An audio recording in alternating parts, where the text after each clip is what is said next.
Hello. So I've been wanting to do a series on Sabbath, and I thought it would be interesting to record just a little bit about what my Sabbath is like every single Sabbath for a year. I kind of thought that would be interesting, like a 42 Sabbaths thing. And then last year, preparing to go to Israel, I actually read a book called 42 Sabbaths. That was very interesting. Maybe I'll send you a link to that later.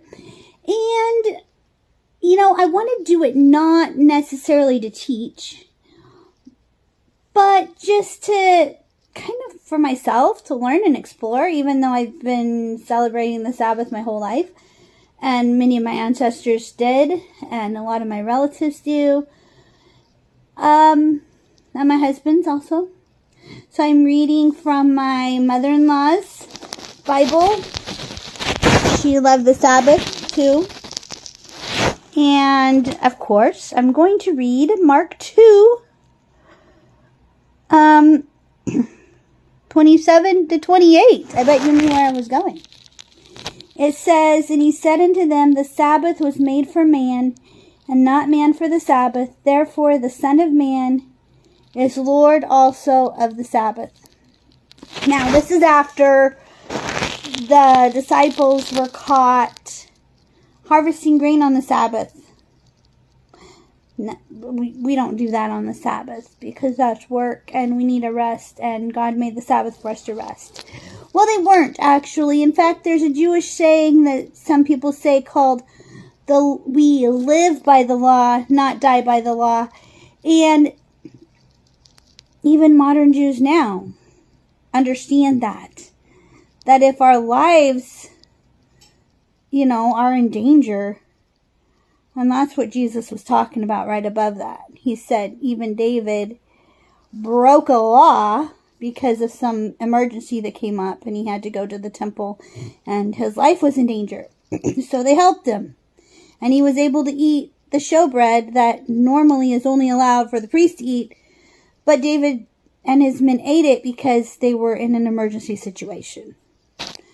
And I don't know, but it sounds like the disciples were very hungry and just took a little bit of grain to eat. Maybe we would do the same thing if we were passing an apple tree and we were very hungry. The children were crying. The Sabbath is supposed to be a time of rejoicing.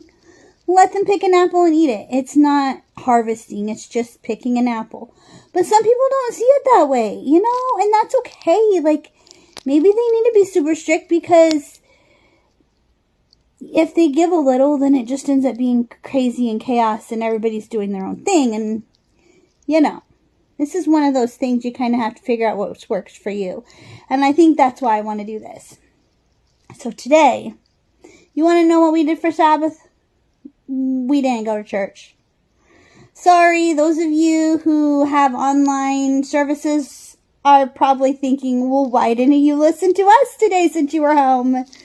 Well, my little grandson and my daughter are sick, and we were just eating soup and resting and just relaxing today, spending a lot of time in bed. That's what our Sabbath looked like today. I didn't feel like I had to listen to a sermon just because it's Sabbath and we're supposed to listen to sermons today. I did a little craft with my son on the fish before he started throwing up again. When he was feeling pretty good this morning, I did a little craft with him and the little story of Jesus multiplying the fish, and we sang a little song. Played around with that a little bit, but then he started feeling sick, and so that was the end of that. Played some worship songs. Nothing big, and then we just rested. That's all we did. A lot of time in bed.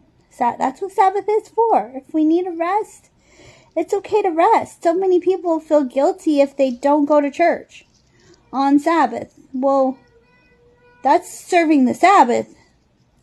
And, God made it for a gift for us. And we've been traveling a lot this week. We've had a lot of stuff going on this week. And, we just kind of needed to just rest today. And that's all right. It's okay to do that. It's wintertime. A lot of the flu's going around, and that might be what we're fighting off right now. So, that's how we chose to do today. Go ahead, judge me. I didn't go to church. I don't know what to say. Anyway, I hope that you guys had a wonderful, blessed Sabbath. If you celebrate it, and if you don't, no judgment. No judgment.